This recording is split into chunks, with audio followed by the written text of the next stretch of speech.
भारत स्वाधीन भएपछि अङ्ग्रेजहरू एक एक गर्दै जान थाले। उनीहरूले ओगटेका ठुला पदहरू खाली हुँदै गए अनि तिनमा भारतीयहरू भरिन थाले। गोरा साहेबको ठाउँमा काला साहेबहरू आउन थाले। पुलिस विभागमा पनि डिएसपीदेखि उँभोका प्राय जसो पदहरूमा गोरा नै थिए।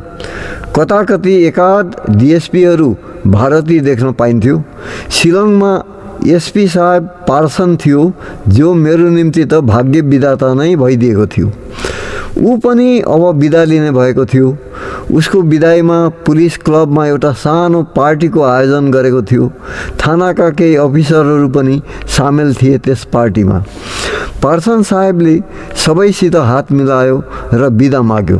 बिदा भन्ने कुरा आखिर दुखान्त हुन्छ।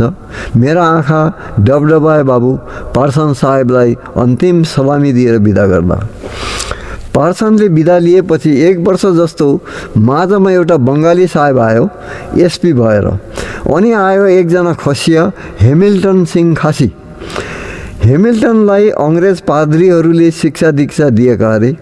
ऊ इसाई धर्मको व्यक्ति। खसियाहरू पहिले आफ्नै ग्राम देवताहरूको पूजा गर्थे। साँपको पूजा गर्ने, साँप पाल्ने पनि गर्थे अरे। भूत प्रेत मान्थे। अवश्य खसियाहरू 2 थरीका हुन्छन्, सेन्तेङ र खन्रेङ। सेन्तेङ झन्डै हिन्दू जस्तै हुन्छन्। उनीहरू टुप्पी राख्छन्, गोबरले घर लिप्छन्, गोवध गर्दैनन्, मूर्ति पूजा पनि गर्छन्। शिलाङदेखि झन्डै 40 माइल टाढा देउकी भन्ने ठाउँमा पहाडभित्र एउटा निकै लामो गुफाभित्र जोगनिन्द्रा माईको मन्दिर छ। त्यहाँ पञ्चपाण्डवले केही समय गुप्तवास गरेका थिए अरे। जोगनिन्द्रा माईको दर्शन गर्न उक्त गुफामा जाँदा त्यहाँका पण्डाहरू यिनै सेन्टेङ जातिका खसियाहरू छन् र यात्रीहरूलाई उनीहरूले बाँसको पुल्ठो बालेर उज्यालो पारी गुफाभित्र बाटो देखाउँदै लैजान्छन् र माईको दर्शन गराउँछन्। गुफाभित्र टर्च लाइट वा अन्य बत्ती बाल्न मनाइ छ। गुफाको मुखमा पञ्चपाण्डव र द्रौपदीको ढुङ्गाको प्रतिमूर्ति पनि छन्।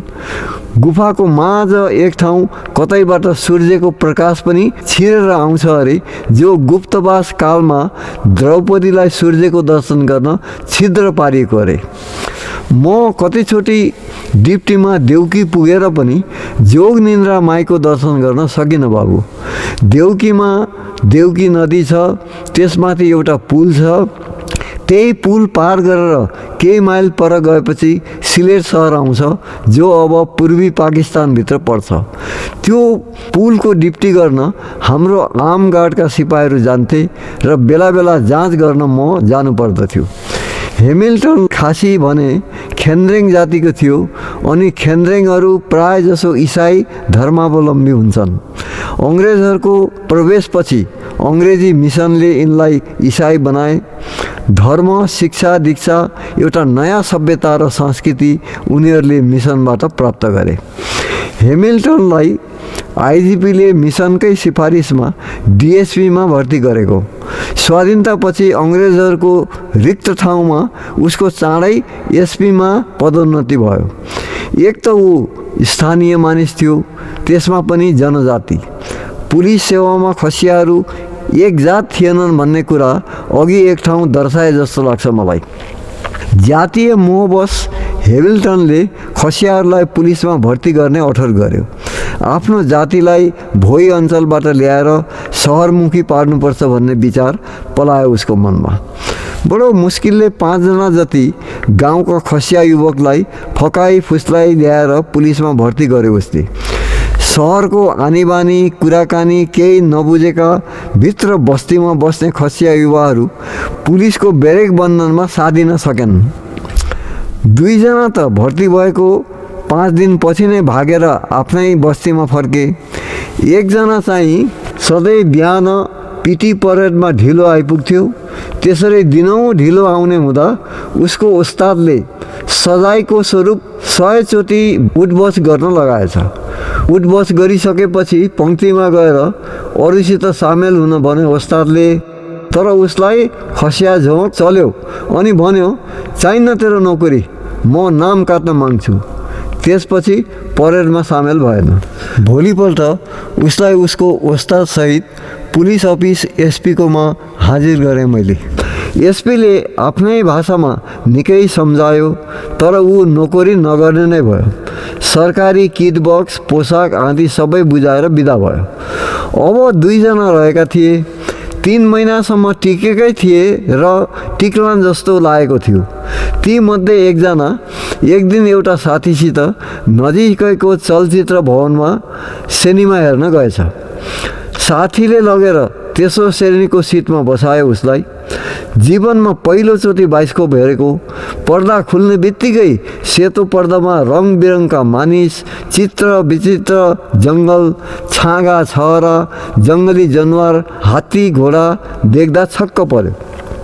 खेला टार्जनको थियो, जहाँ जङ्गलको जनावरको दृश्य अधिक थियो। थरीथरीका चराचुरुङ्गी, जङ्गली जन्तु देखाउँदै गर्दा एउटा बाघ निस्केर पर्दामा अघिल्तिर झम्टिएर आएछ। पर्दाकै नजिक तेस्रो श्रेणीमा बसेको उक्त खसियाले हो न हो बाघ आफूतिरै आएको ठानी देख भन्दै जुरुक्क उठेर भागेको मानिस एकैचोटि ब्रेकमा आएर मात्र दम लिएछ। भोलिपल्ट आफ्नो साथीलाई भन्यो, म त बस्दिनँ, घरभित्रै बाघ डुली हिँड्दो रहेछन् र मानिसलाई झम्टन आउँदा रहेछन् यो सहरमा। उसको साथी एक्लै के बसोस्, दुवैले टाप ठोके। केवल 35 वर्ष अघिको त कुरा हो बाबु। त्यस बेलासम्म खसियाहरू त्यति सोझा सरल थिए। पुलिसमा एउटै थिएनन्, उनीहरूलाई गाउँमै पुगेको थियो। तर हिजो आज शिलङमा 80% भन्दा बढी पुलिस खसिया छन्। नेपाली 2% पनि होइनन्, जहाँ सुरुमा 80% थिए। बाहिरकालाई भर्ती गर्न बन्द प्राय छ। पुलिसको भर्तीको के कुरा गर्नु। अब त स्थानीयवादले यति अग्रभाग लिएको छ कि शिलङमा खसिया र अन्य असमका जनजाति बाहेक अरूले मिसनद्वारा स्थापित महाविद्यालयहरूमा सम्म पढ्ने ठाउँ पाउँदैनन्। हुन त खसियाहरू अझ पनि आफ्नो ठाउँ छोडेर बाहिर जाँदैनन्। शिलङ बाहेक उनीहरू अन्यत्र पुलिसमा छैनन् पनि। त्यसैले आफ्नो ठाउँमा उनीहरूले पाउनै पर्यो। युगसित हिजोको सहज सरल जाति आज धेरै माथि लम्किसके।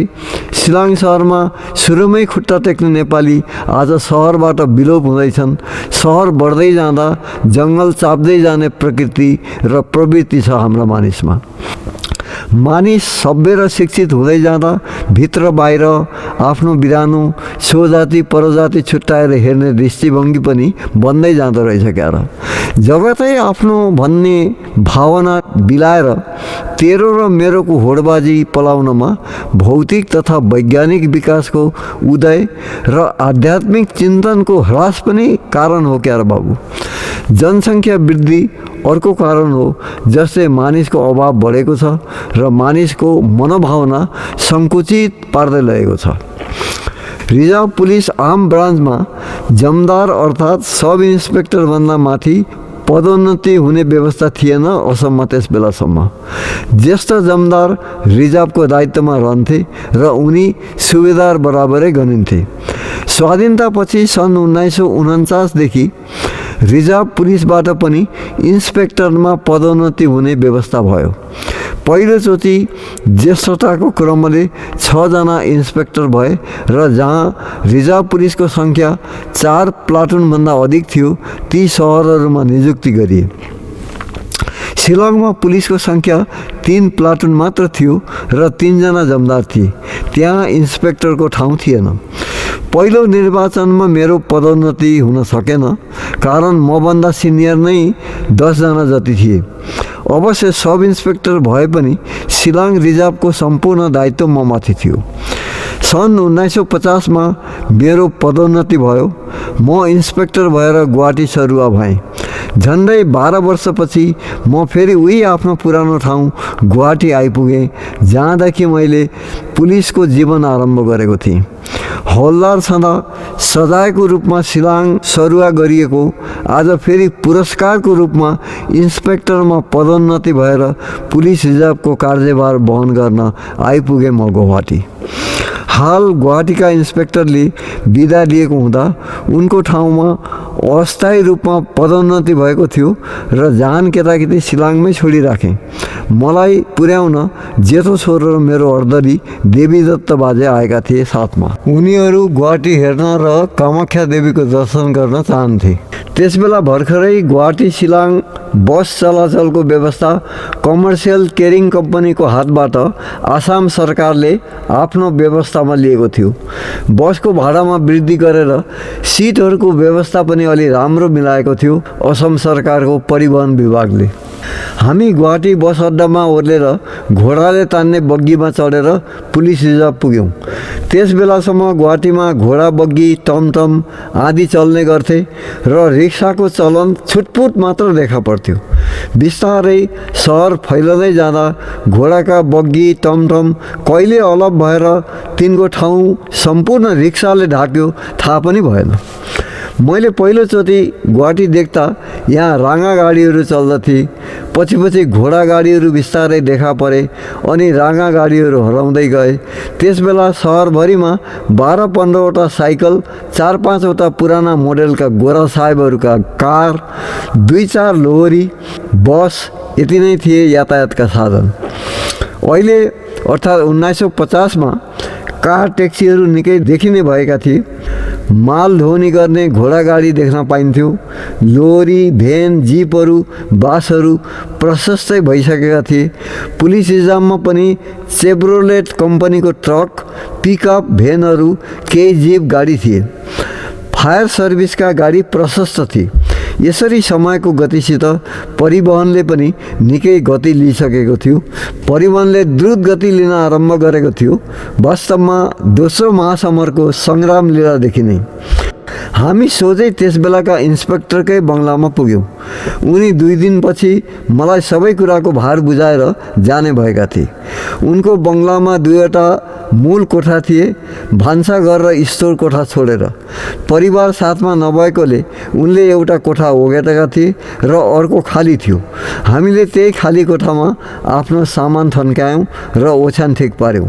2 दिनपछि पुराना इन्सपेक्टरले मलाई कार्यभार बुझाएर बिदा भए। छोरा र देवीदत्त पनि फर्के। छोराको स्कुलको पढाइ अझ 1 वर्ष बाँकी थियो। ऊ शिलाङ सरकारी हाई स्कुलमा पढ्दै थियो र 1 वर्षपछि उसले मेट्रिक अर्थात् प्रवेशिका परीक्षा दिनुपर्ने हुँदा 1 वर्ष उसले शिलाङमा बस्नै पर्ने थियो। मलाई कार्यभार बुझाएर जाने इन्सपेक्टरले 2 महिनाको बिदा लिएका थिए। बिदा सकिएपछि उनलाई अन्तै सरुवा गराउने र मलाई गुवाहाटीमै राख्ने कुरा आइजिपी कार्यालय शिलाङमा मिलाएको हो। त्यही अनुरूप उनी 9 गाउँ सरुवा भएर म गुवाहाटीमा स्थायी भएँ। 4 महिनापछि जब गुवाहाटीमै मेरो नियुक्ति स्थायी भयो, शिलाङ गएर परिवार केटाकेटी लिएर आएँ। जेठी छोरीलाई शिलाङ उसकै घर बिदा गरिसकेको थियो। जेठो छोरो 1 वर्ष अझ बस्नुपर्ने हुनाले त्यसको चाँजो मिलाइयो। शिलाङमा हामी बसेको ज्येष्ठ जमदारको बङ्गला निकै ठुलो थियो। भान्सा कोठा, स्टोर कोठा, नोकर कोठा बाहेक ठुल्ठुलै अरू 4 कोठा थिए। मेरो ठाउँमा नेपाली एकजना ज्येष्ठ जमदारले कार्यभार लिएका थिए। उनले छोरालाई 1 वर्षको निम्ति बाहिरी कोठा दिने भएका थिए र ऊ त्यहीँ बस्ने भयो। जागिर भए पनि शिलाङमा आफ्नै घर जस्तो गरेर झन्डै 12 वर्ष बसिएछ। सारा पुलिस लाइनलाई मैले सिँगारेको थिएँ बाबु। भित्री बाटाघाटा राम्रो पार्ने, वृक्षहरू रोप्ने, नालाहरू परिष्कार राख्ने, खाली ठाउँमा बारी बगैँचा बनाएर फुलहरू रोप्ने आदि काम सिपाहीहरूद्वारा कामदारी समयमा गराउँदथे। कार्यभार आफ्नो दायित्वमा छला। आफ्नै घरमा पनि 3वटा जर्सी गाईहरू पालेका थिए। परेवाहरू गुणभरी थिए। वरिपरि बारी बगैँचा, सागपात, तुलफुल लागेको थियो। ती जम्मै गुवाहाटी आउने बेलामा पानीको भाउ अरूलाई छोडेर आउनु पर्यो। त्यो पनि पैसा कहाँ पाइयो र। त्यस्तै रहेछ जागिरी जीवन। आफ्नै घर सम्झेर अनेक तुलफुल लायो, बारी बगैँचा बनायो, फलका वृक्षहरू रोप्यो। तिनको फल खाने बेलामा आफू सरुवा हुनुपर्छ र उपभोग अरू कसैले गर्छन्। त्यो पनि राम्रै सम्झनुपर्छ। कसैलाई त सन्तुष्टि दिन्छ त्यसले। जागिरै स्थायी होइन भने सरकारी क्वार्टरको बसोबासोको झन् के कुरा आयो र? त्यसो त यो जीवनकै के स्थायित्व छ र यहाँ बाबु? मेरो भनिन्छ तर साथमा लिएर जानु केही छैन, म भनिन्छ तर त्यो म कहाँ छ र? केवल भ्रम पाल्दै आएको छ। त्यो मले जुन भ्रम एक दिन मेटिन्छ।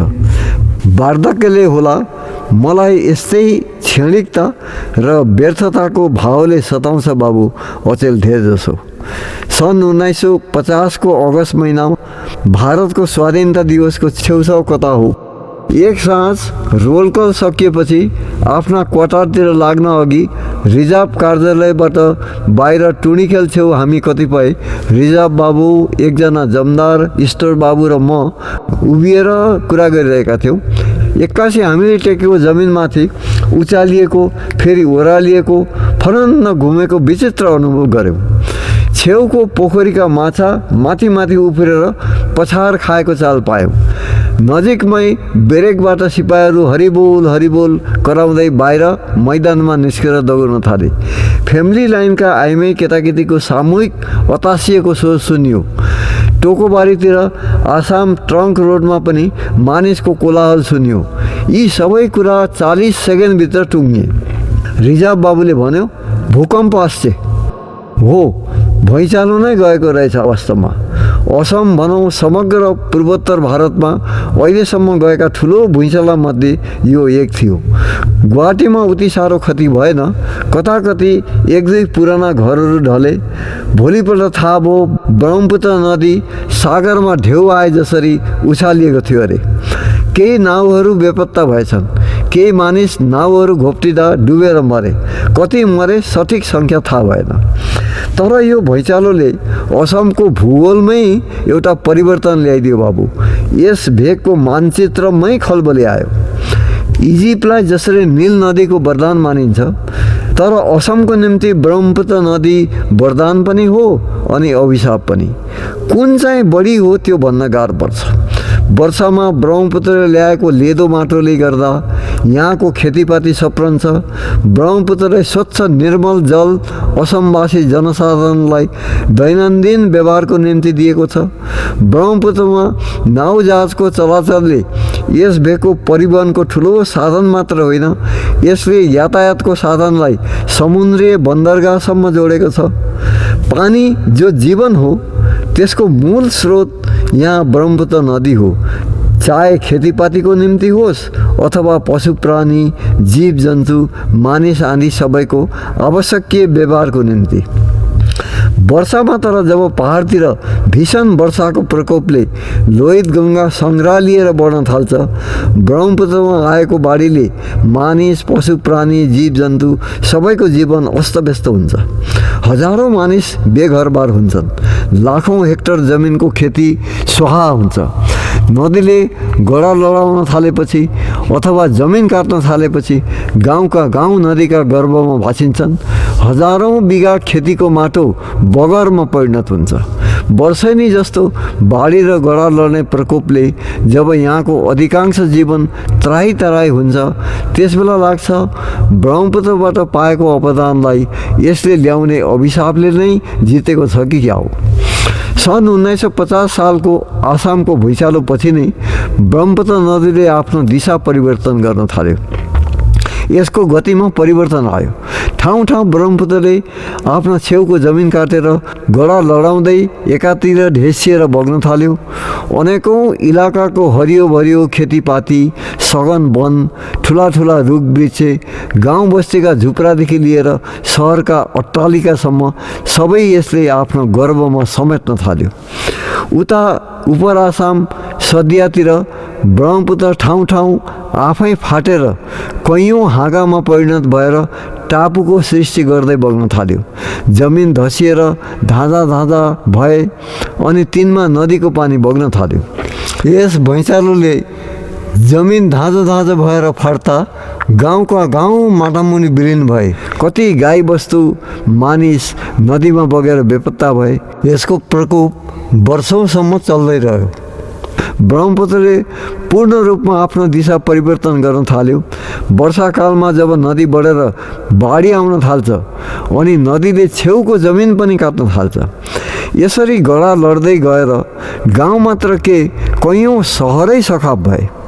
उपर असममा सदिया, डिब्रुगढ अनि कामरूपमा पलासबाडी, बोको, छयगाउँ आदि सहरहरू आधा सखाप भए। भुइँचालोको पछि नदीका धेरैजसो तटवर्ती इलाकाहरू भूगर्भमा विलिन भए। यो भुइँचालोदेखि नै आसामे नेपाली जीवन पनि फेरि नयाँ समस्याको सम्मुखीन हुन थाल्यो। यिनलाई फेरि विस्थापित भएर कुम्लो बोकी हिँड्नुपर्ने दशाले छुन थाल्यो। नेपाली पशु पालेर खेतीपाती गरेर धेरैजसो ब्रह्मपुत्रको तटमा बसेका छन् असममा। यिनीहरूको गोठ धेरैजसो ब्रह्मपुत्रको टापु र छपडीमै छन्। ब्रह्मपुत्रले आफ्नो दिशा बदलेर गडा लडाउन थालेपछि यिनले पनि नयाँ दिशा पहिलाएर कुम्लो बोकी हिँड्न कर लाग्छ। डिब्रुगढको छेउछाउ एउटा अति रमणीय नेपाली गाउँ थियो, बोगीबिल। यो गाउँ रमणीय मात्र होइन, सम्पन्न पनि थियो। यहाँका कटुवाल महाजन, सुवेदी महाजन, बस्नेत महाजन त्यस बेलाका हुने खाने कहलाइएका महाजन थिए। तर 1950 को भूकम्पमा त्यो गाउँको एउटा सिङ्गो भाग नदीको गर्भमा भासिएर बेपत्ता भयो। कति गाई भैँसी बगे, कति मानिसले जीवन गुमाए, केही लेखाजोखा रहेन। साइला कटुवाल महाजन त्यही भुइँचालो जाँदा नदीको भेलमा हेलिएर बग्दै झन्डै 5 माइल पर पुगेपछि कसो एउटा मुडो फेला पारेर त्यसैको सहायताले पाखा लागेछन्। सबैले माया मारेका व्यक्ति भोलिपल्ट मात्र आफ्नो गोठा आइपुगे। त्यो वर्ष नदीको भेल अलि थामिए पनि वर्षा लागेपछि प्रति वर्ष बोगीबिललाई नदीले काट्न थाल्यो र गाउँ समाप्त प्राय भयो। गाउँ निकै ठुलो थियो। त्यहाँका मानिसहरू त्यस ठाउँदेखि सरेर कतिपय डिगबोईबाट यता भित्री ठाउँ पेङ्ग्री गाउँमा सरे। नयाँ माटो भँगाएर बसोबास गर्न थाले। धेरैजसो नेपालीहरू बासको खोजीमा नेपाल पसेर काकडभिटा, नकलबन्दा, शनिश्चरे, कालीथान, सूर्यनगर आदि ठाउँ हुँदै दमकसम्मै माई खोलाको छेउ भित्री इलाकामा झोडा फाँडेर जमिन आबाद गरी बस्न थाले। सन् 1950 पछि यता पहिले म बसेको शीतलपाटी गाउँ, घाइपत गाउँ र दरङ जिल्लाका अरू धेरै इलाकाहरू नदीले गडा हानेर ध्वस्त पार्यो। वर्षेनी गडा लड्ने प्रकोप चलिरह्यो, अझ चलिरहेकै छ बाबु। आफूले 4-5 वर्ष बिताएको ठाउँ, आफ्नै पहाड घरका दाजुभाइ साथीहरू बसेको ठाउँ, धेरै इष्टमित्र साइनो सम्बन्ध भएको ठाउँ मलाई हेर्न मन लाग्यो र गएँ एकचोटि। यसै त त्यस गाउँका मानिसहरू गुवाहाटी आइरहन्थे, भेटघाट भइरहन्थ्यो। कोही मेरैमा आएर पनि बस्थे। त्यताको सबै खबर पाइरहन्थे। तैपनि त्यहाँ एकचोटि पुगेर सबै कुरा आफ्नै आँखाले हेर्ने उत्कट इच्छा जाग्यो। त्यस्ताको गुवाहाटीबाट यता अप्पर आसामतिर जाने हामी जस्ताको निम्ति सबैभन्दा सजिलो र सस्तो साधन थियो जहाज। ब्रह्मपुत्र नदीमा RSN ब्रिटिस कम्पनीले यात्रीहरू ओहोरदोहोर गर्ने मेल जहाज चलाउँदथ्यो। बिहान गुवाहाटीदेखि जहाजमा चढेपछि घाइपत गाउँको छेउ कराईखुवा जहाजघाटमा साँझ पर्दा ल्याइ पुर्याउँदथ्यो। त्यहाँदेखि शीतलपाटी 3 माइल हिँड्नुपर्छ। बाटोमा गैँडा र जङ्गली हात्तीको निकै डर थियो। मैले टर्च लाइट बोकेको थिएँ। उही शीतलपाटी गाउँकै छेउमा जाने अरू 2-3 जना साथी पनि फेला परे। एकजनाले देखाइदिए अनुसार गाउँमा पुग्दा राति झन्डै 9 बज्यो। मलाई लाग्यो म अरू नै ठाउँमा कतै आइपुगेँ। अघिको गाउँको रूपरेखा त्यहाँ छैन। रातिको बेला भए पनि जुनेली रात थियो र सबै गाउँ टड्कालै देख्न सकिन्थ्यो। मैले टर्च लाइट बालेर वरपर हेरेँ। अलि पर एउटा घर देखेर त्यहाँ पुगी घरका मानिसलाई बोलाएँ। एउटा केटा बाहिर निस्क्यो। त्यसैले साइला बुढाको छोरा जयन्तेको घर पुर्यायो। साइला बुढाको चोला उठेको निकै वर्ष भयो। जयन्ते पनि अब बुढै भइसकेको छ। छोराहरू लाठे भइसकेका छन्। छोरीको पनि बिहे भएर घरै छ। उसले आफ्नो घर गोठ निकै माथि पहाडमा सारेको रहेछ। उसको पुरानो गोठमा अहिले नदी बग्छ अरे। पारिपट्टिका छपडी पनि सबै नदीको गर्भमा विलिन भएछन्। भोलिपल्ट बिहान जयन्तसित यसो ठाउँ परिदर्शन गरेँ। खोइ त्यो बागे महाजनको ठुलो च्यादर लागेको कोठै कोठा भएको घर, खरेल मास्टरको घर खोइ मारवाडी गणेशको गोला, खोइ अघिको त्यो शीतलपाटी गाउँ। त्यहाँ त ब्रह्मपुत्र नदी आफ्नो अपार गतिसित अदम्य रूप लिएर सुसाउँदै बगेको छ। मैले देखेको डुलेको त्यो गाउँको चिनो चपेटो छैन। यहाँका मानिस अलिकति माथिल्लो अग्लो जमिनको पाटो पहाड फेदीतिर सरेका छन्, जसलाई हाल शीतलपाटी भन्ने गरेका रहेछन्। कोही अन्यत्र नदी पारी नौगाउँ जिल्लाको गाउँतिर पसेछन्। अनि यसको एउटा ठुलो भाग उही बोगीबिलतिरबाट जाने मानिस सरह नेपाल पुगेर काकरबिटा, शनिश्चरे, भद्रपुर, चन्द्रगढी, धुलाबारी, सुरुङ्गा हुँदै माई खोलाको छेउछाउसम्म पुगेर बसोबास गर्न थाले। नेपालको पहाड पर्वतबाट आसाम पुगेर त्यहाँको जीवन सङ्घर्ष सकिन पाएकै थिएन, त्यहाँ पूर्ण रूपले स्थापित भएकै थिएनन्। अब फेरि नेपाल तराईमा झोडा फडाइको अर्को सङ्घर्ष सुरु भयो उनीहरूको। विक्रमे सम्मत 2007 सालको क्रान्तिपछि नेपालमा पूर्ण रूपले प्रजातन्त्र नआए पनि राणाकालीन तानाशाही शासनको अन्त भयो र वास्तविक सत्ता शाहवंशीय राजाको हातमा आयो। श्री 5 महेन्द्र सरकारको पालामा मुलुकी ऐन बनियो। भूमि सुधारले भूमि स्वामित्वमाथि हदबन्दी ल्यायो र भूमिको केही वितरण अवश्य भयो। श्री 5 महेन्द्रले सुकुमवासीहरूको निम्ति धेरै झोडाहरू खुलाई बक्स्यो। एकातिर आसाममा दैवी प्रकोपले नेपालीहरू बाँच्नकास भएर विस्थापित हुँदै थिए भने उता नेपालको नयाँ पञ्चायती व्यवस्थामा बसोबासको केही सहुलियत पाएर आसामका नेपालीहरू नेपाल पस्दै थिए। नेपालभित्र उनीहरूले नयाँ सङ्घर्ष थालेका थिए। भद्रपुर छेउ सूर्यनगर भन्ने ठाउँमा असमबाट ब्रह्मपुत्र नदीको गडा लड्ने प्रकोपले गर्दा बसाइ हिँड्न बाध्य भएका नेपालीलाई विदेशी अनुदान योजना अन्तर्गत व्यवस्था मिलाइएको कुरा सबैलाई थाहा भएकै हो।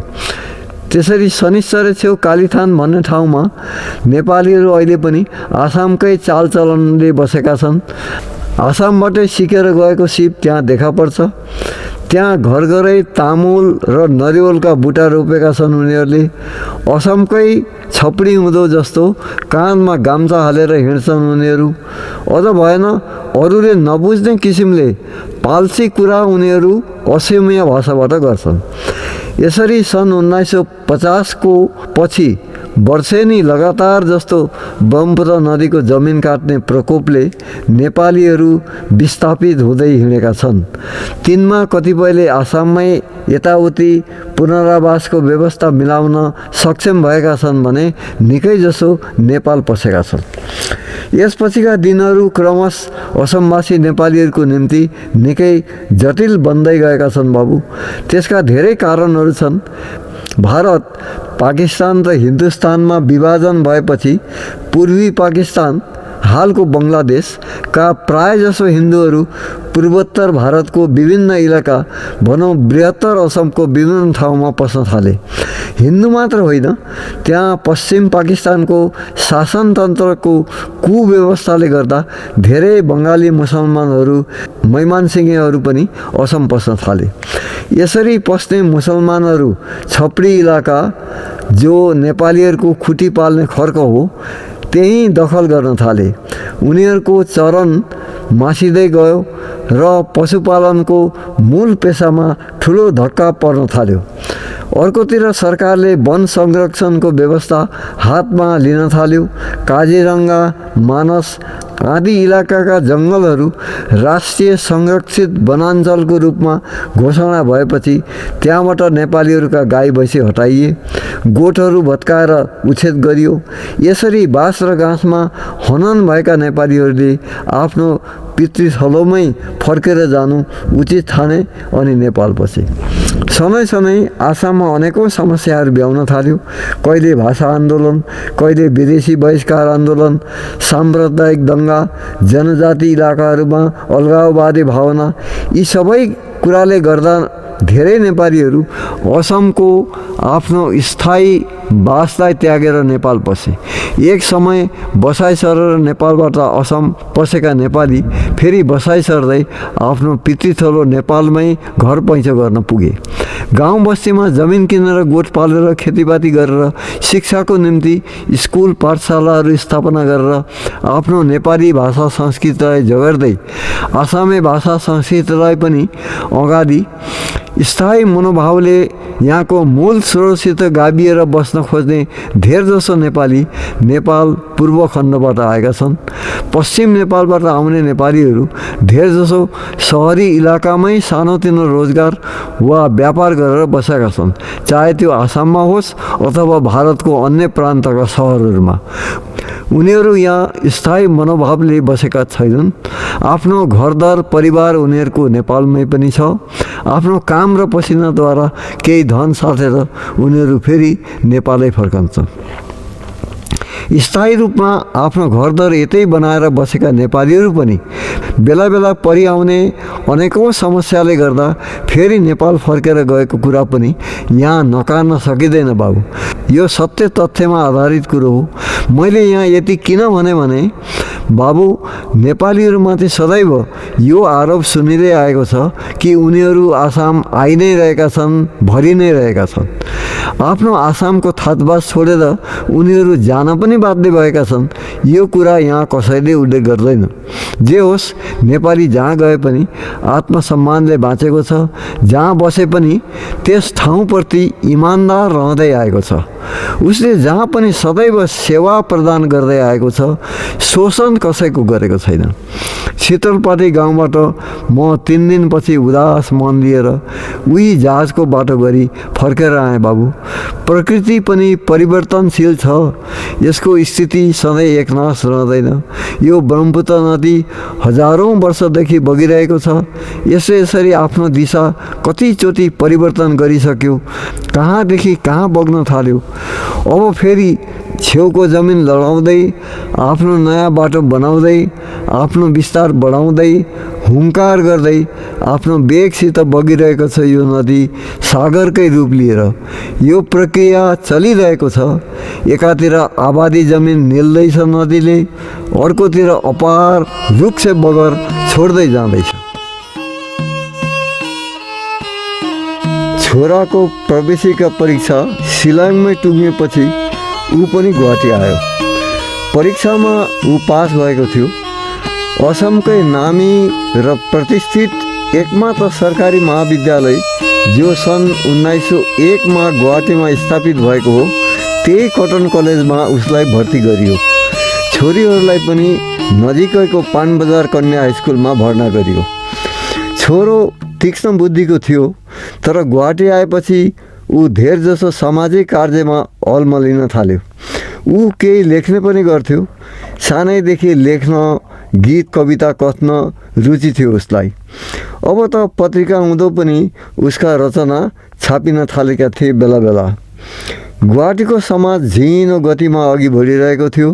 राधाकृष्णको मन्दिर गोर्खा ठाकुरबाडी त म गुवाहाटीबाट शिलाङ सरुवा भएर नजाँदै स्थापना भएको कुरो मैले भनिसकेको छु। यसबेला ठाकुरबारीकै छेउमा एउटा गोर्खा एलपीएमई स्कुल स्थापना भएछ। त्यसबेला पञ्चायत, स्कुल तथा नेपाली समाजकै कार्यकर्ता थिए छविलाल शर्मा, लालबहादुर छेत्री, खड्गबहादुर प्रधान, डीबी छेत्री, एसडी राई, काशीराम उपाध्याय, गोविन्द शर्मा, टीकाराम शर्मा आदि यी प्रमुख हुन्। यिनका साथमा अरू पनि धेरै थिए। स्कुलका सचिव थिए एसडी राई, जो केही शिक्षित पनि थिए। सन् 1952तिर लौ स्कुलको जमिन समाजका टाउकेले हिनामिना पार्न आँटे, त्यसको रक्षा गर्ने आवश्यक छ भनेर एक दल मानिस मसित चन्दा माग्न पनि आएका थिए बाबु, र मैले पनि यथाशक्य सहयोग पुर्याएको हुँ। यसको विरोध गर्ने मध्ये एसडी राई, प्रेमसिंह सुवेदी र खड्गबहादुर प्रधानको सम्झना हुन्छ मलाई। र ठुलो रकमले सहयोग गर्ने थिए गोर्खा पञ्चायतका सेक्रेटरी लालबहादुर छेत्री। मानिस ज्यादै स्वार्थपरायण प्राणी हो बाबु। समाजको काम गर्दा गर्दै पनि आफ्नो व्यक्तिगत स्वार्थले तानिहाल्छ मानिसलाई र चुकिहाल्छ ऊ। यसमा अपवाद पनि छन् कताकति, तर अधिकांशमा व्यक्तिगत स्वार्थ निहित हुन्छ कुनै न कुनै रूपमा। यस्तै कतै कसैको स्वार्थ निहित थियो अवश्य यो जमिन हिनामिना पार्ने दिशामा। छाडौँ यो कुरा। नेपाली समाज अझ पनि उत्तिकै रूढिबुढी कुसंस्कार जातवादमा अल्झेकै थियो। गोर्खा पञ्चायत छँदै थियो र पञ्चायतमा जारी मुद्दा आउन छोडेका थिएनन्। लोग्ने स्वास्नीको छुट्टा नाम गराइदिनु पर्ने जस्ता मुद्दा पनि पञ्चायतमा आउने गर्थे। प्रत्येक आइतबार बिदाको दिन पञ्चायत गोर्खा स्कुलको बरन्डामा वा भित्र कोठामा बस्ने गर्थ्यो। सिलाङ जानभन्दा अघि मेरा सोल्टी भक्तमान र म पिपलको बुटामुनि बस्ने नेपालीहरूको पञ्चायत हेर्न बेला बेला जाने गर्थ्यौँ। तर हिजो आज सारा रिजर्भ पुलिसको जिम्मेवारी म माथि छ र आइतबार पनि फुर्सद पाउन्न म। फेरि पुलिसको एकजना गजेटेड अफिसर इन्सपेक्टर भएको हुँदा त्यसरी जातीय पञ्चायतमा जानु शोभनीय पनि देखिन्नथ्यो। एकचोटि तर पुलिस लाइनकै एकजना सिपाहीको मुद्दा हुँदा मलाई ससम्मान पञ्चायतका सचिवले चिठी दिएर बोलाएका थिए र मलाई त्यहाँ जानु पर्यो। कुरो के रहेछ भने पुलिस लाइनकै एकजना युवक सिपाही बादल थापाले उल्लुबारी बस्ने एकजना ठकुरीकी छोरी भारतीलाई बाबुआमाले बिहे गरिदिन नमान्दा भगाएर ल्याएछ। बादल अति राम्रो गायक थियो र उसको मिठो गलाले गर्दा ऊ सबैको प्रिय पात्र थियो। भारती पनि नाच्न गाउन मन पराउने हुनाले बादलप्रति उसको आसक्ति रहेछ। दुवैले कामाख्या मन्दिरमा गई आपसमा बिहे गरेछन्। मन्दिरबाट फर्केर आउने बित्तिकै केटीलाई खोज्दै उसका आमा बाबु आइपुगे। बादलले पुलिस लाइन छेउ बुच्चर लाइनमा एउटा कोठा बहालमा लिई भारतीलाई त्यहाँ राखेको रहेछ। त्यहीँदेखि केटीका बाबुआमाले छोरीलाई जगल्ट्याउँदै तथा नम गाली गर्दै एउटा रिक्सामा हालेर लिएर गएछन्। बादल अकमक्क पर्यो। थाना कचेरी जाने उसलाई साहस भएन, कारण अर्काकी छोरीलाई भगाएर ल्याउने अपराध उसैले गरेको थियो। केटीका बाबुआमाले उल्टै उसको विरुद्ध फलानाले हाम्री छोरीलाई बलजप्ती भगाएर लगेकोमा निजलाई दण्ड सजाय होस् भनी पञ्चायतमा नालिस हालेछन्। पञ्चायतले आवेदनकारी तथा अभियुक्त बादललाई पुर्जी काटेर बोलाइ पठाए। बादल एकजना पुलिस हुँदा ऊ माथि सोझै कारबाही गर्न नमिल्ने हुनाले मलाई पनि उनीहरूले आमन्त्रण गरे। पञ्चायतका एकजना प्रौढ सदस्यले तर्क झेके आफूभन्दा उच्चा जात ठकुरीकी छोरीलाई आफू मगर भएर यी पुलिस बाबुले यसरी भगाएर लानु, त्यही पनि नाबालिग केटीलाई, कहाँसम्मको उचित कुरो हो? लौ इन्सपेक्टर साहेब, यी बाबु हजुरकै हातका पुलिस हुन्, अब हजुरले नै विचार गर्नुहोस् यस कुराको। उनले मतिर औँल्याए। सदस्यको नाउँ तुल प्रसाद शर्मा रहेछ। पञ्चायतमा केटी भारती पनि उपस्थित थिए। मैले उसलाई बोलाएर सोधेँ, नानी तिमी नधकाई भन, तिमीलाई बादलले बलजप्ती भगाएर लगेको हो वा तिमी आफू खुसी उसित गएकी हौ? म खुसी दाजुले नै उहाँसित गएकी हुँ, करकापले होइन। हाम्रो बिहे पनि भयो, केटीले भने। के प्रमाण छ तिमीहरूको बिहे भएको? तिम्रा बाबुआमाले त बिहे दिएका होइनन् तिमीलाई? मैले खेरेँ। बिहे भएको साक्षी कामाख्या माई छिन्, त्यहाँका पुजारी छन् हजुर। मन्दिरमा हाम्रो विधिपूर्वक बिहे भएको हो। बाबुआमाको रजाबन्दी नभई त्यसरी तिमी आफै किन बिहे गर्न तम्स्यौ त? बाबुआमालाई पनि गुहारेको हो हामीले। उहाँले बुबासित मेरो हात माग्नु भएको हो, तर बुबाले तेरीमा लेणे मगर मेरी छोरी माग्ने, कुन मुखले माग्छस् ठकुरीकी छोरी त लेणे मगरले भनेर उहाँको अपमान गर्नुभयो। असलमा मेरो बिहे पञ्चायतका भलादमी तुलप्रसाद शर्मासित गरिदिन चाहनुहुन्थ्यो उहाँहरू। बिहेतेपट्टि मेरो सन्तान भएनन् भनेर बाबु जस्ता मानिसले मलाई माग्न आएका हुन्, त्यसैले मैले भाग्नु पर्यो। केटीले कुरो खोली। वास्तवमा तुलप्रसादका आसामी रहेछन् केटीका बाबु। गाईको कारोबार उनीहरूले दिएका, त्यसैले छोरी दिन समेत तत्पर भएछन्। सबै कुरा बुझेपछि मैले केटीका बाबुलाई भने, अब केटाकेटी दुवैले मन्दिरमा बिहे पनि गरिसकेछन्, तपाईहरू केटीका बाबुआमाले टिकोटालो गरिदिन सक्यो कुरो कि कसो भन्नुहुन्छ? के को हुँदो हजुर? त्यो जात मिल्ने न भात मिल्नेलाई क्याको दिँदा हौँ छोरी?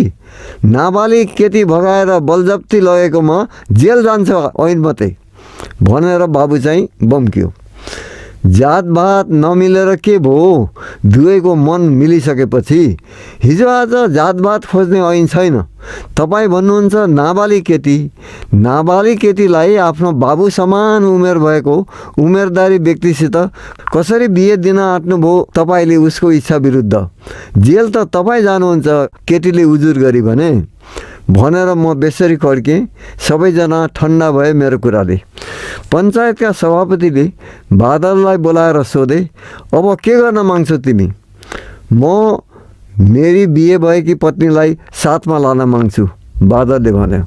भारती पनि केटासित जान तत्पर भई। आफ्नो इच्छाले पोइ खोज्दै हिँड्नेलाई हामी टिकोटालो गर्दैनौँ, हाम्रा लागि मरि त्यो भनेर भन्कँदै केटीका बाबुआमा बाटो लागे। बादललाई बोलाएर मैले भने, अहिले जाऊ केटीलाई लिएर, तर यत्रो काण्ड गरिसक्दा पनि तिमीले डिपार्टमेन्टको कुनै अफिसरलाई जनाएनौ। तिमीमाथि विभागीय कारबाही गरिनेछ। यो उसलाई केवल मौखिक सतर्कता थियो मेरो। धेरै पछि थाहा भयो भारतीय बाबुआमाले दसैँमा बोलाएर छोरी ज्वाइँलाई टिकोटालो गरिदिएछन्।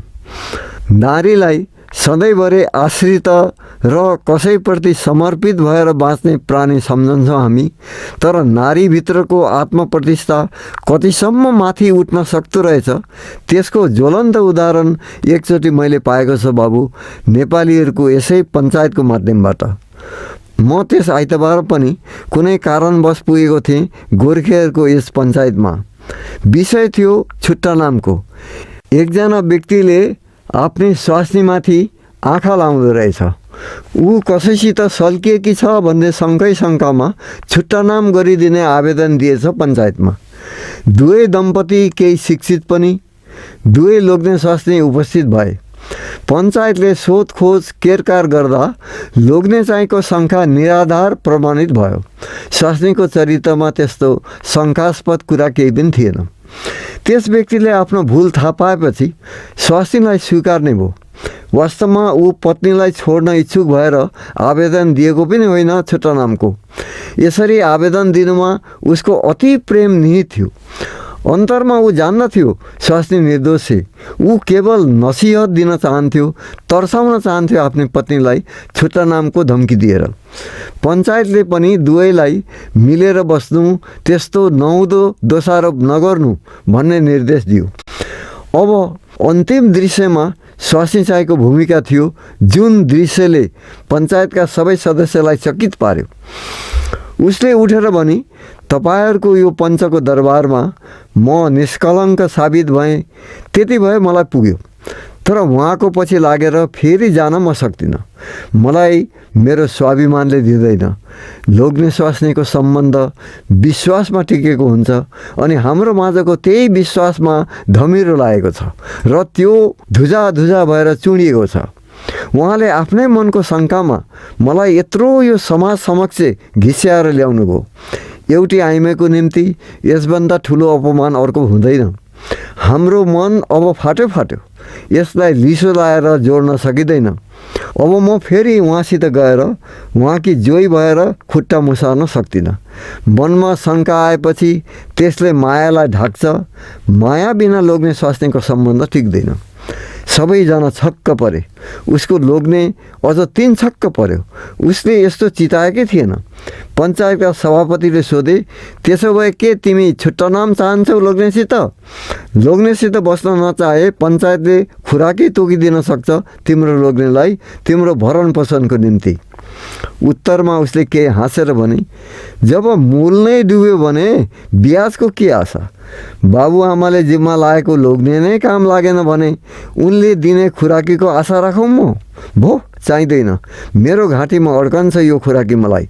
म जसरी पनि मेरो जीव पाल्न सक्छु। आत्मसम्मानसित बाँच्नेछु म। यति भनेर उसले सबैलाई नमस्कार गरी अनि बाटो लागि। आफ्ना मानिसहरूको सहायताले उसले पल्टन बजारमा एउटा लुगा सिउने दोकान खोली, भनौँ दर्जीखाना खोली। धेरै कालसम्म उसलाई हामीले त्यहीँ देखेका थियौँ। नारीको एउटा अनौठो आत्मबल देखेँ मैले त्यस आइमैमा। नारीको अबला रूप मात्र देख्ने हाम्रा आँखाले उनीहरूको आत्ममर्यादासित बाँच्न सक्ने स्वावलम्बी रूप त्यस चरित्रमा फेला परेको छ। पल्टन बजारमा अघि 80% नेपाली थिए भने अब 2% छैनन्। ती 2% पनि बिस्तारै बिलाउँदैछन्।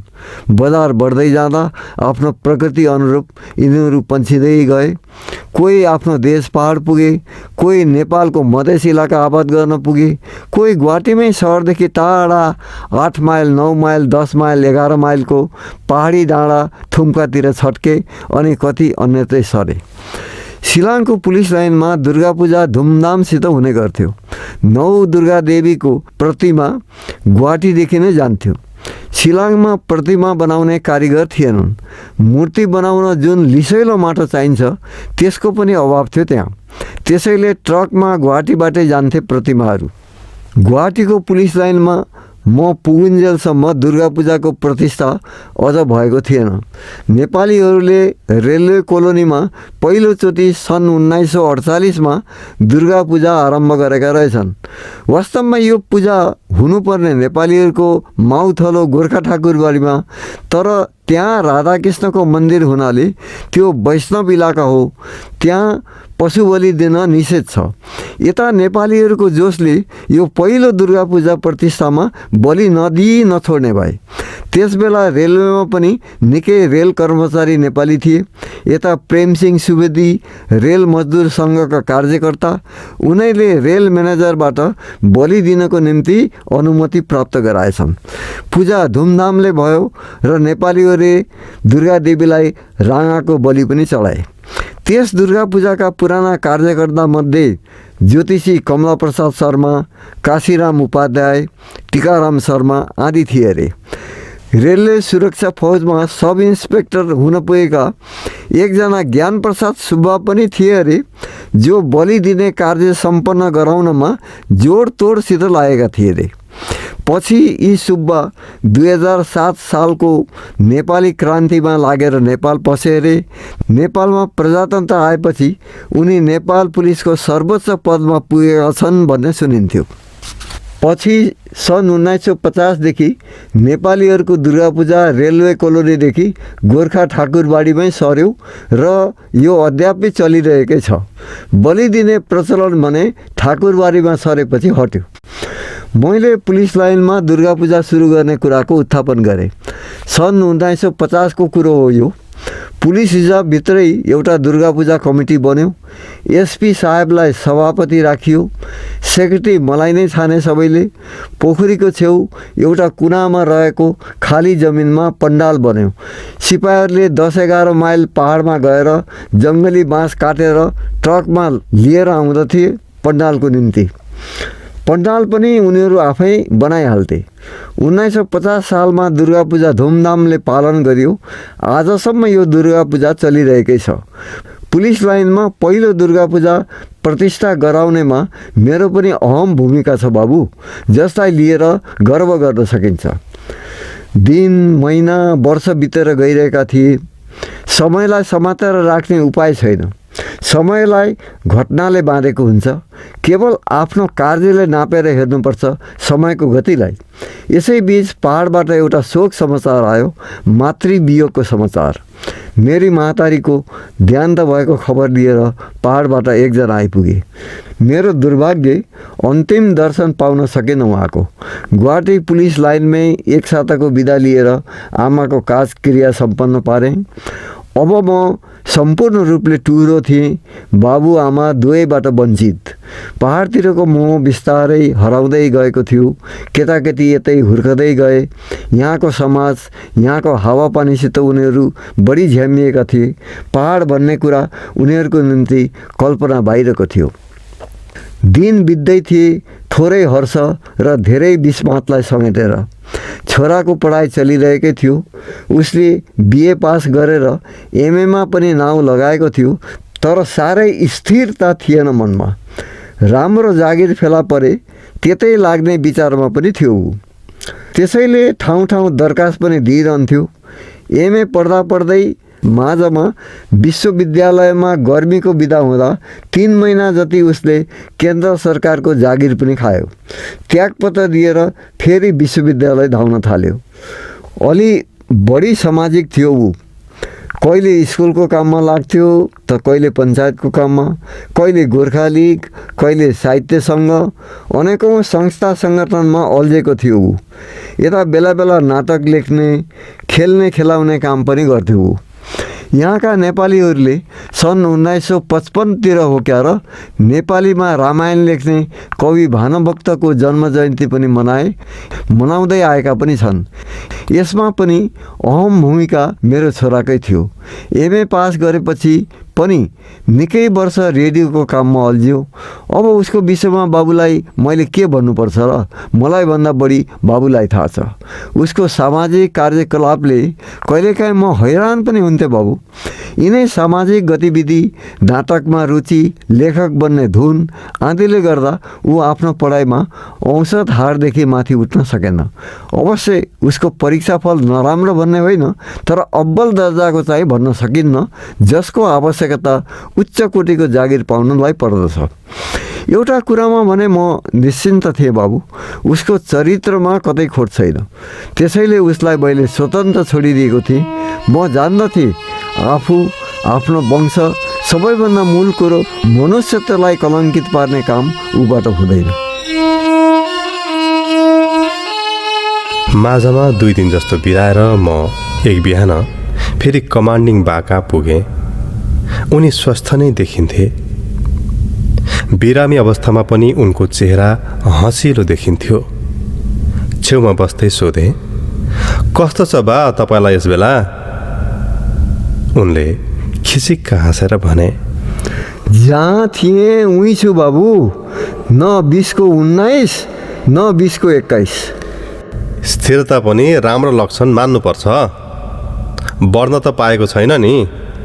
घट्ने सङ्केतको परिचायक हो यो। हो बाबु, घट्ने सङ्केतको परिचायक त हो, तर उमेर घट्नेको परिचायक हो, बिमार घट्ने होइन भनेर उनी गजबले हाँसेको देखिए। केही बिसाएर फेरि भन्दै गए उनी, बाबु, मृत्युबाट कुनै त्राण छैन, त्यो यथार्थ हो। भागवत बाँच्ने पण्डितहरूले फेदैमा सुनाउँछन् एउटा घतलाग्दो कथा।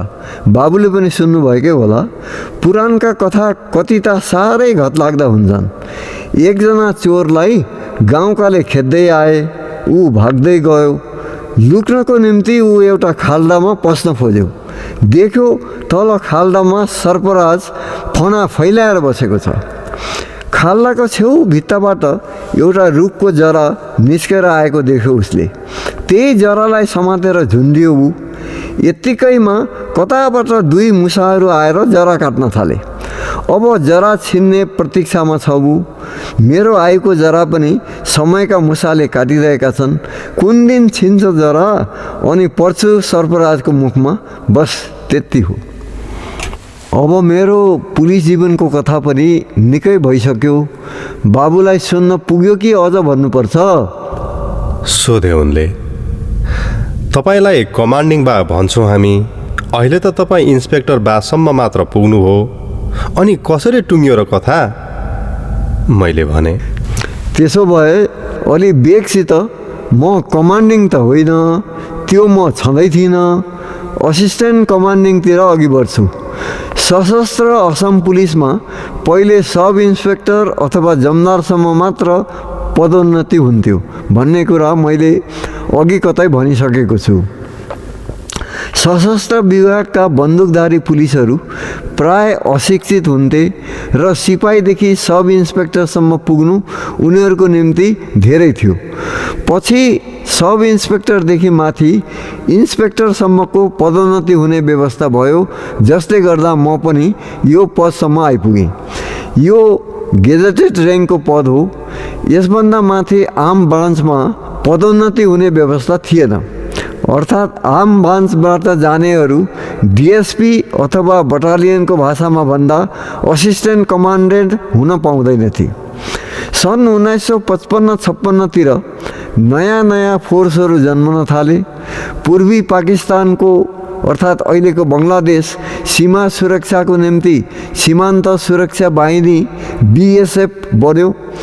असम पुलिस बटालियन बन्यो। जिल्लाहरूमा पनि प्रहरीहरूको सङ्ख्या बढ्दै गयो। यसैले सन् 1955 पुलिस बटालियनहरूमा पहिलोचोटि सशस्त्र पुलिस शाखाबाट डिएसपी अर्थात् एसिस्टेन्ट कमान्डेन्टको पद सिर्जना गरियो। ज्येष्ठताको नाताबाट पहिलोचोटि डेढगाउँका एकजना गढवाली इन्सपेक्टरको एसिस्टेन्ट कमान्डेन्टमा पदोन्नति भयो। आफूले एउटा स्वतन्त्र अफिस सञ्चालन गर्नुपर्ने हुनाले यस पदको निम्ति निम्नतम शैक्षिक योग्यता पनि आवश्यक हुन्थ्यो। उपरोक्त इन्सपेक्टर केही शिक्षित पनि थिए। सशस्त्र प्रहरी शाखाबाट पहिलोचोटि त्यो पदमा पुग्नु निकै गौरवको कुरो थियो। सबैले वाह गरे। पहिलोचोटि एकैजनालाई त्यो पद दियो। यसरी सशस्त्र प्रहरी शाखाबाट पनि डिएसपीको पदसम्म पुग्ने व्यवस्था मिल्नु मेरो निम्ति खुसीको कुरो थियो भने भित्रभित्रै म खिन्न पनि भइरहेको थिएँ। के त्यो पदसम्म पुग्ने मेरो पनि सौभाग्य जुट्ला? यो प्रश्नले मलाई झकझकाइरहन्थ्यो। अहिलेसम्म एकैजनालाई मात्र दिएको छ त्यो पद। मभन्दा ज्येष्ठ पनि अझ 2-3 जना छँदैछन्। फेरि आनुष्ठानिक शिक्षाको कुनै प्रमाणपत्र मसित छैन। यसै त निजी प्रचेष्टाको बलमा मैले आफूलाई निकै योग्य तुल्याएको थिएँ र एउटा कार्यालय सञ्चालनको दायित्व लिने क्षमता मसित थियो। तर पनि स्कुलको कुनै प्रमाणपत्र छैन आफूसित। यस्तै चिन्ता थियो मेरो मनमा। म साह्रै महत्त्वाकाङ्क्षी व्यक्ति त थिइनँ बाबु। तर पनि मानिस आखिर ऊर्ध्वगामी प्राणी हो र आफ्नो प्राप्य वस्तुप्रति उसको झुकाउ हुन्छ नै। मलाई अब अर्को चिन्ताले पनि सताइरहेको थियो। त्यो के भने जागिरकालमा आजसम्म मैले कुनै बासको व्यवस्था मिलाउन सकेको थिइनँ। सदैव सरकारी क्वार्टरमै बस्दै आइयो जागिरमा छँदा। केही वर्ष अघिसम्म पहाडै फर्कने सोच थियो मेरो। सुरुमा 2-4 पैसा जगेडेको पनि प्रति वर्ष पहाडमा लागेको ऋण तिरन्तारण गर्नमै सकियो। जान बढ्दै जाँदा केटाकेटीको शिक्षा दीक्षा बिमार आजार सबै कुराले गर्दा हातमा कमै बस्थ्यो। उपरै आयस्ता केही थिएन। केही वर्ष यता विचार गर्न थाले, अब यी केटाकेटी पहाड गएर टिक्न सम्भव छैन। यतैको शिक्षा दीक्षा पाएर यतैको हावापानीसित भिजेका केटाकेटी राम्ररी देख्दै नदेखेको पहाडमा कसरी बस्न सक्छन्? के खाएर टिक्छन् त्यहाँ? 3-3वटी छोरीको बिहेदान पहाड पुर्याएर गर्न कता सम्भव होला र? अर्को कुरो, कथन मेरो पदोन्नति भयो भने पनि असिस्टेन्ट कमान्डेन्टको ठाउँ जिल्लामा थिएन। जिल्लामा सिपाहीको सङ्ख्या निम्नतम 1 कम्पनी अनि उच्चतम 3 कम्पनीसम्म थियो त्यस बेला। एउटा असिस्टेन्ट कमान्डेन्टको जग्गा हुन 1 बटालियन सिपाही हुनुपर्छ। 1 बटालियनमा 16 प्लाटुन अथवा 4 कम्पनी सिपाही हुन्छन्। त्यसैले पदोन्नति भएको खण्डमा म आसाम पुलिस बटालियन वा सीमान्त सुरक्षा बाहिनीमा सरुवा भएर जानुपर्छ। सीमा इलाकामा डुली हुनुपर्छ। समग्र परिवार लिएर कता डुली हिँड्नु? यता छोराछोरी पढ्दैछन्। अब तत्काल एउटा जमिनको टुक्रा गुवाहाटीमा लिएर एउटा झुप्रो बनाइहाल्नुपर्छ विचारे मनमा नै। त्यस्ताका मेरो अफिसर एसपी साह्रै राम्रा भलाद्मी व्यक्ति थिए। उनी असमिया जातिका मानिस हुन्। असमिया जाति यसै पनि भलाद्मी नै हुन्छन् प्रायःजसो। धेरै उदार हुन्छन्। बाटो बिराएर वा त्यस्तै कारणले कुनै परदेशी एउटा गाउँमा पुग्यो भने कतिपय जातिमा त्यसलाई लुट्ने दाउ हेर्ने पनि हुन्छन्। तर असमिया गाउँमा पुग्नुभयो भने सौहार्द व्यवहार पाउनुहुन्छ, बास पाउनुहुन्छ। बुढाबुढीहरू भन्छन्, हो बोपाई यति राति हुँदा आज कहाँ जान्छस्? आज यतै बस, भोलि जानु, भोलि बाटो देखाइदिउँला। त्यसमा पनि बडा साहेब ज्यादै विद्वान र मेधावी व्यक्ति। उनी पहिले सरकारी कलेजका प्राध्यापक थिए, पछि भारतीय प्रहरी सेवामा अर्थात् आइपिएस उत्तीर्ण भएर पुलिस विभागमा पसेका। उनको माध्यमबाट मैले सरकारी जमिन पाउनको निम्ति निवेदन दिएँ। उनको माथिसम्मै हात थियो।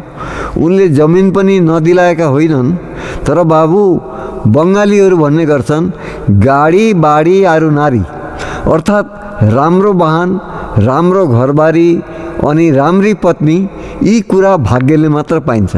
विश्वास गर्न मन लाग्छ बाबु कहिलेकाहीँ यिनका कुरामाथि। वास्तवमा हामी नेपालीमा दीर्घदर्शिताको अभाव छ, कार्यकुशलताको अभाव छ, परियोजनाको अभाव छ, अनि यी कुरा मिल्दा भाग्यको अभाव भइहाल्छ। बडा साहेबले मलाई जमिन दिलाइदिए पल्टन बजारकै छेउ गुवाहाटी शिलङ सडकसित भिडिएको चौक ठाउँमा। तर त्यो जमिन थिएन त्यस बेला। 18 फिट गहिरो दलदल बिल थियो, एउटा विशाल खाल्डो। हुन त गुवाहाटीका धेरैजसो जमिन बिलै हुन्, जसलाई पुरेर बासयोग्य पारियो, तर मलाई देखाएको जमिनलाई बिल मात्र भनेर पुग्दैन। त्यो त तत्कालीन सागरै थियो। बडा साहेबले भने, यो जमिन पछि मूल्यवान हुन्छ छेत्री, तपाईँले लिएर अलिअलि गर्दै पुर्दै जानुहोस्, पुरिसकेर सरकारी रकम बुझाउँदा हुन्छ। तर सर, यत्रो यो सागर पुर्नु भनेको मेरो निम्ति पहाडमा नाम्लो लाउनु बराबर हो।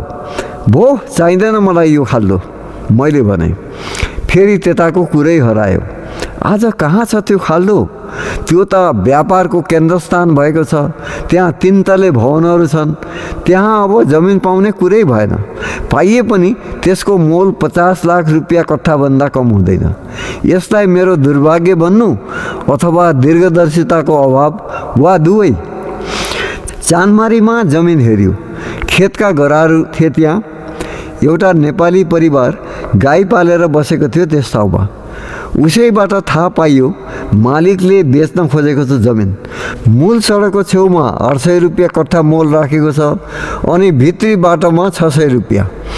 त्यो जमिन धेरै टाढा भयो मेरो निम्ति। त्यति टाढा कहाँ जाने? हुन पनि त्यसबेला चानमारी नगरवासको अन्तिम बिसाउने थियो। त्यहाँदेखि उता कच्चा बाटो मात्र थियो। एक प्रकार सहरको पल्लो छेउ थियो चानमारी। मैले जमिन हेरेको केही दिन पछि नै चानमारीमा डाका लागे भन्ने हल्ला सुन्यो। वास्तवमा राति एउटा जिप गाडीमा 5 जना डाकु बन्दुक र अन्य हतियार लिएर आएछन्। त्यही गाई पालेर बसेको नेपाली परिवारको झुप्रोमा पसेछन्। बुढाबुढीलाई बाँधेर लडाएछन् र दाउले धेरै ठाउँ चोट पारेछन्। भएको सुन चाँदी गरगहना रुपियाँ पैसा लिएर जिपमा टाप ठोकेछन्। बिहान रिमरिमे उज्यालो भएपछि वरपरका छिमेकी आएर हेर्दा बुढाबुढी दुवै मरणान्तर अवस्थामा पुगिसकेका, हात खुट्टा डोरीले बाँधिराखेको, जिउभरि चोटै चोट। साना केटाकेटी राति भागेर उम्केछन्। अहिले अलाप बिलाप गर्दै कताबाट आइपुगे। बुढाबुढीलाई एउटा ट्याक्सीमा अस्पताल पुर्याए, तर उनीहरूले अस्पताल पुगेपछि उहीँ दम तोडे। कचहरीदेखि 2 माइल टाढाको चानमारी त्यसबेला धेरै टाढा भयो मलाई। आज त्यो चानमारी गुवाहाटीको केन्द्र ठाउँ भएको छ। 800 कट्ठाको माटो आज 8 लाख कट्ठामा पाए टाउको ठोक्नुहुन्थ्यो। कति धेरै समयको कुरो हो र। सन् 1955-56 तिरको कुरो, अहिले 1982 चल्दैछ। त्यही 25 वर्ष अघिको कुरो त हो। गुवाहाटीको जुन प्रकारको फैलावट छ, अबको 10 वर्षपछि त्यही जमिन कट्ठाको 80 लाख पुग्नेछ। त्यसरी धेरै ठाउँ जमिन हेरियो, कतै मनले खाएन बाबु। कहीँ टाढा भयो, कहीँ एकातिर पहाड भएको हुँदा हावा छेलिने भयो। त्यस्ताका 400मा फेला पारेका जमिन आज 4 लाख पुगिसके, भोलि 40 लाख हुनेछन्। यसलाई के भन्नु? भाग्य भनेको यही त होला बाबु।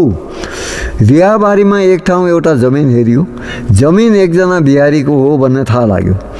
मालिक भन्नेलाई भेटेर कुरा गर्दा, जमिन मेरै हो, तपाईँ पुलिस इन्सपेक्टर मान्छे, तपाईँसित के मोलाई गर्नु, 600 रुपियाँ कट्ठा गरेर दिन्छु तपाईँलाई भन्यो। म पनि उसको कुराले फुरुक्क भएँ। भोलिपल्ट कचहरी पुगेर 3 कट्ठा जमिनको 1800 रुपियाँ मोल गरी 600 रुपियाँको बैनापत्र गरियो। बाबु पुलिसमा जागिर खाएर पनि म कति सोझो मान्छे भने जहाँ पनि कसैलाई विश्वास गरेर भर पर्यो ऊ ठग निस्कन्थ्यो र मलाई बिलकबन्द पारेर खस्किन्थ्यो एकातिर। उही ऊँटवाला र खजुरवालालाई रुखमा झुन्डाइ राखेर ऊँट तलबाट खस्किए जस्तै। जुन जमिन मैले हेरेर बैनाबट्टा गरियो त्यो त पहिले नै बेचिसकेको रहेछ त्यस बिहारीले अरू कसैलाई। जिउँदा नेपालीलाई मरेका देशले ठग्छन् भन्थे बाबु उहिले बुढापाकाले। ममा चाहिँ त्यो कुरा सत्य घट्यो। 600 रुपियाँ खाइदियो त्यो मरन्च्यासे बदमासले। कतिपयले मुद्दा गर्ने सल्लाह दिएका थिए मलाई, तर म राजी भएन।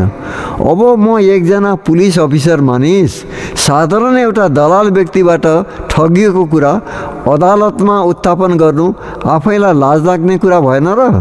मैले त त्यो कुरा चर्चै गर्न छाडिदिएँ। छोरालाई पनि कसैसित कुरा गर्न मनाइ गरेँ। मेरो त्यो 600 रुपियाँ वास्तविक पसिनाको कमाइ थिएन सक्या र भनेर सन्तोष माने। निदान शेख एकजना नेपालीकै 2 कट्ठा जमिन लिएर यसो बास बस्ने झुप्रो बनाए बाबु, जुन झुप्रोमा बसेर अहिले हामी कुरा गरिरहेका छौँ। यो ठाउँ मलाई कहिले मन परेको होइन बाबु। त्यसैले गर्दा राम्रो घर पनि कहिले बनाइएन यहाँ। आफ्नो बल बर्कत छँदा अन्यत्र धेरै ठाउँ बास खोज्दै हिँडियो। आफ्नै स्वदेश नेपाल पुगेर पनि केही जमिन किनियो। भएन यता आसामतिर पनि अन्यत्र जमिन किने, तर खोइ केले छेक्छ यो ठाउँ छोडेर कतै जान सकिएन। अब त आखिरी श्वास यहीँ फेरिन्छ भन्ने कुरामा केही सन्देह रहेन। मेरा 100 गुण 2 बैगुण भन्ने उखान सुन्नुभएकै छ तपाईँले। यो ठाउँ पनि त्यस्तै छ। त्यसै उखानसित मिल्न खोज्दछ। भित्री धेरै राम्रा कुरा छन् यस ठाउँका। 100 गुणले परिपूर्ण छ ठाउँ, तर 2वटा बैगुणले मिलिदिएको छ 100 गुणलाई। भित्री धेरै राम्रा कुरालाई थोरै प्रकाश्य अवगुणले ढाकिदिएको छ। यो कुरा तपाईँलाई थाहा भएकै छ। तपाईँका पाठकलाई थाहा नहुँदा पनि केही छैन। लौ यहाँ फेरि काम कुरो एकातिर कुम्लो बोकी थिमीतिर भन्ने उखान चरितार्थ भयो बाबु। कुरा हुँदै थिए पदोन्नतिका, म कता जमिनको बिलौना पोख्न पुगेँ। नभन्दै मैले जमिन किनेर झुप्रो पनि तयार पार्न पाएको थिइनँ। मेरो पदोन्नति भयो। असिस्टेन्ट कमान्डेन्टको रूपमा पुलिस प्रशिक्षण महाविद्यालय डेढगाउँमा मेरो स्थानान्तर भयो। हतार झुप्रो बनाउने काम सुरु गरियो। म छिटै पुगेर आफ्नो कार्यभार लिनुपर्ने हुँदा घर सार्ने जिम्मेवारी मैले छोरामाथि छोडेँ। ऊ यसबेला एउटा जागिरमा पसेको थियो र विश्वविद्यालयमा बिदा थियो। म सरुवा भइसकेपछि सरकारी क्वार्टर छोड्नुपर्छ। मेरो अर्दली बसेका एकजना साह्रै सोझा व्यक्ति दलबहादुर थापा थिए। मैले कार्यभार बुझाउनु पर्ने ज्येष्ठ जमदार एकजना बङ्गाली थिए। तिनलाई केही दिन घर नसरुन्जेल दलबहादुरलाई मेरैमा काम गर्न दिने आग्रह गरिराखेर दलबहादुरलाई घर सरेर थानको मुनको गर्ने काममा सगाई लाग्न अराएँ। दलबहादुरभन्दा अघि अर्का एकजना टिकाराम उपाध्याय बाहुन मेरामा अर्दली थिए। उनले पनि मेरो प्रचुर सेवा गरेका हुन् र परिवारकै सदस्य सर बनेका थिए। एसपीलाई भनेर यी दुवैजनालाई लेसनायकमा पदोन्नति गराइदिएँ। त्यो उनीहरूको प्राप्य नै थियो। झन्डै 7 वर्ष जति गुवाहाटीमा दोस्रोचोटि इन्सपेक्टरको रूपमा बसी यहाँबाट फेरि म बिदा हुँदै थिएँ डेढगाउँको निम्ति। स्कुलको मुखै नदेखेको व्यक्ति म आज पुलिस डिएसपीको पदसम्म पुग्नु मेरो निम्ति निश्चय गौरवको कुरो थियो। पहाडमा गाईबस्तु चराउने, हलो जोत्ने, गोठालो साथीसित खोपी खेल्दै समय काट्ने त्यही अल्लारे केटो त हुँ म। फेरि भएन, चतुरे सानाबासित लागेर छप्री कम्पनीमा भर्ती हुन आसाम आइयो। छप्रीमा 6 वर्ष कान्छी रानीको गोठालो बसेर एकै पैसा नलिकन एक प्रकार भागेरै हिँडियो। त्यहाँदेखि यहाँसम्मको कति लामो यात्रा छिचलिसकिएछ यो जीवनमा। अब फेरि एउटा नयाँ घुम्तीमा आइपुगेको थिएँ म। यहाँदेखि पनि अझ उकालै लम्कनु थियो मलाई, एउटा नयाँ बाटो खन्दै, बाटामा आइलागेका रोडाहरू पन्छाउँदै।